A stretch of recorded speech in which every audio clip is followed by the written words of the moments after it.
চিত্রনায়ক সালমান শাহ হত্যা মামলায় নতুন মোড়, গ্রেফতার করা হয়েছে খলনায়ক ডনকে। চিত্রনায়ক সালমান শাহ হত্যা মামলায় খল অভিনেতা আশরাফুল হক ডনকে গ্রেফতার করেছে পুলিশ।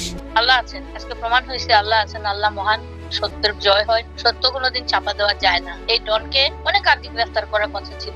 আজিজ মোহাম্মদ ভাই এবং সামিরা 12 লক্ষ টাকার বিনিময়ে ডনকে তারা ঠিক করেছিল তাকে হত্যা করার জন্য। এবার আর পালিয়ে থেকেও রক্ষা পেলেন না সালমান শাহ হত্যা মামলার আসামি চলচ্চিত্রের খলনায়ক আশরাফুল হক ডন। দীর্ঘদিন যাবৎ পালিয়ে থাকলেও এবার আর শেষ রক্ষা হল না তার। বিমানবন্দরে ইমিগ্রেশনের সময় ধরা পড়েন এই আসামি। 1996 সালে সালমান শাহকে হত্যা করা হয়, আর 2025 সালে এসে তার মা 11 জনকে আসামি করে একটি মামলা করেন। তারপর থেকে কোথাও খুঁজে পাওয়া যাচ্ছিল না এই আসামিকে। তবে এবার বিদেশে যাওয়ার সময় ঢাকা আন্তর্জাতিক বিমানবন্দর থেকে গ্রেপ্তার করা হয় ডনকে। এই মামলার 1 নম্বর আসামি হলো সালমান শাহর হত্যাকারী একজন, তার স্ত্রী সামিরা হক, এবং 2 নম্বর আসামি হলো আরেকজন হত্যাকারী তার আজিজ মোহাম্মদ ভাই, আরেকজন হত্যাকারী 3 নম্বর মা মানে সামিরা হকের মা, 3 নম্বর আসামি লুসি, এবং 4 নম্বর আসামি হলো আজকের এই ডন। এইসব মোট 11 জন আসামি এই মামলার। সালমান শাহ হত্যার এই বিষয় নিয়ে দীর্ঘদিন ধরে নিজেকে ফাঁসানো হয়েছে বলে দাবি করে আসছিলেন ডন। তিনি দাবি করেন সালমান শাহকে যে সময় হত্যা করা হয়েছে সেই সময় তিনি বগুড়ায় ছিলেন। তবে তার এমন বক্তব্যের যথাযথ জবাব দিয়েছেন সালমান শাহের মামা। তিনি বলেন, ডন যদি বগুড়ায় থাকতেন তাহলে কেন তিনি সালমান শাহের জানাজায় এলেন না। এমন তথ্যের মাধ্যমে প্রমাণ হয় যে ডন নিজেকে লুকানোর চেষ্টা করেছিলেন। এসব তথ্য তুলে ধরে সালমান শাহের মামা কালবেলাকে দেওয়া সাক্ষাৎকারে ডনকে চ্যালেঞ্জ জানিয়েছেন। আমি 2 তারিখ থেকে 7 তারিখ পর্যন্ত বগুড়াতে। ডন দাবি করেন যে ঘটনার দিন তিনি বগুড়াতে ছিলেন। সে ঘটনার দিন বগুড়ায় ছিল, সে জানাজায় আসলো না কেন? He is the responsible for this. তাকে চ্যালেঞ্জ করলাম আমি আপনার কালবেলার মাধ্যমে। আশরাফুল হক ডনকে গ্রেপ্তার করার পর এই বিষয় নিয়ে টেলিফোনে কথা বলেছেন সালমান শাহের মা। তিনি জানান, গ্রেপ্তার হওয়ার সময় ডন বলেছিলেন তিনি হজ করতে যাচ্ছেন, তবে আল্লাহ তাআলা তার হজ কবুল করেননি, কারণ তিনি একজন হত্যা মামলার আসামি। আল্লাহ তাআলা যা করেন ভালোর জন্যই করেন, সত্যেরই বিজয় হয়। সাংবাদিকদের দেওয়া টেলিফোন সাক্ষাৎকারে এমন কথা বলেছেন তিনি। আজকেও সে বলছে সে হজে যাচ্ছিল, ওমরাতে যাচ্ছিল, সে তাকে তো আল্লাহ তার হজ কবুল করে ফেলছেন। মানুষ খুন করে ওখানে যাওয়া যায় না, আল্লাহ যেটা ভালো বুঝেছেন সেটাই হয়ে গেছে। আল্লাহর হুকুম ছাড়া কি সে গ্রেফতার হয়েছে? আল্লাহর হুকুম ছাড়া গ্রেফতার হয় না। আর বাংলাদেশে যতক্ষণ একটা মানুষও সালমান শাহ ভক্ত আছে ততক্ষণ মামলা চলবে, মামলা যতদূর যায় চলবে। দীর্ঘদিন ধরে সালমান শাহ হত্যার এই বিষয় নিয়ে দর্শকদের আলোচনা সমালোচনার শেষ নেই। একদিকে ডন নিজেকে বাঁচানোর চেষ্টা করছেন, অন্যদিকে সালমান শাহের ভক্তরা তার হত্যার সঠিক বিচারের জন্য রাজপথে আন্দোলন চালিয়ে যাচ্ছেন। এসব বিষয় নিয়ে কি বলেছেন অভিনেত্রী ডলি জহুর তা শুনে আসি। একটা ছেলে দৌড়ে এসে আমাকে বললো, আপনাদের সালমান না হলি হামিলতে নিয়ে আসছে, ও আত্মহত্যা করতে গেছিল। তখন সামনে তো পাশেই বসা, কি হয়েছে আন্টুস, কি হয়েছে? পাবলিকও ফোন দিচ্ছে। 1996 তিনি মারা গেলেন। এখনো কিন্তু সবাই কনফিউজ দ্যাট আসলে আত্মহত্যা না হত্যা। তো 6 সেপ্টেম্বর আমি শুনেছি যে আপনি সারা দিন একদম রাত পর্যন্ত আপনি শাবনুরের বাড়িতেই ছিলেন। ছিলাম মানে কি, এটাই তো কাকতালীয়, মানে অবাক লাগে, কেউ বিশ্বাস করতে চায় না। যারা দেখেছে আমাকে তখন ওই সময় জানতো, মানে একদম বাসার কাছ থেকে, তারাই একমতো বিশ্বাস করে কথাটা। যেমন ধরো সকালবেলা এর মধ্যে ও ফিরে এসছে ইয়ে থেকে, সিঙ্গাপুর থেকে।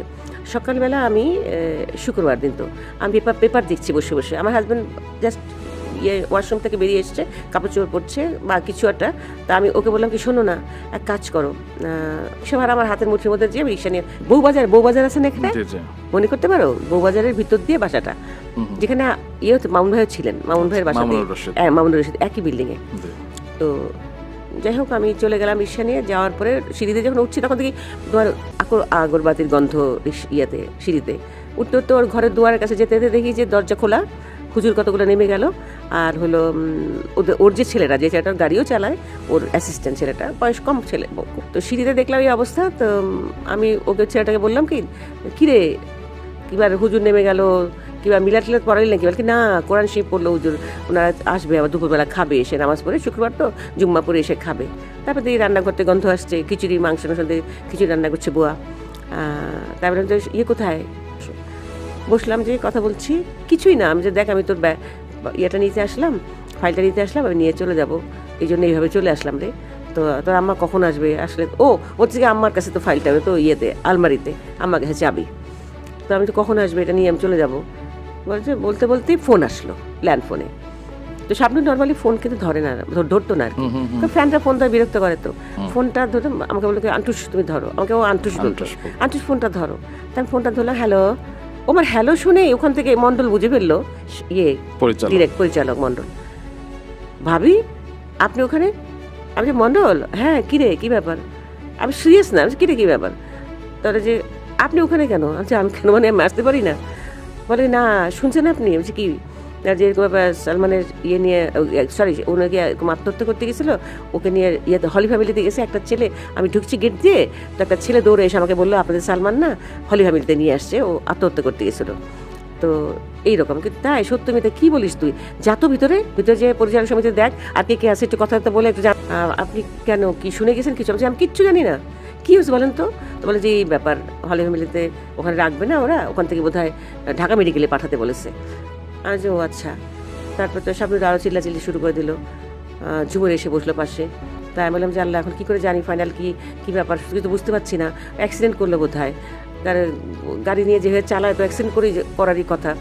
যাই হোক শেষে এই আর কি একে একে করে ফোন করতে লাগলো, আস্তে আস্তে জানতে লাগলাম যে ঢাকা মেডিকেলে এই হয়ে গেল। এর মধ্যে শাবনূর তো চিল্লাচিল্লি যাবে দেখতে, সবাই আসছে, আমি না যাইস না, যাওয়ার তো প্রশ্নই আসে না। ও এর মধ্যে আমাকে অনেকেই না করছে, খবরদার তোমরা কিন্তু আইসো না, শাবনূরকে আটকে রাখো, তুমি যখন ওখানে আসে আটকে রাখো।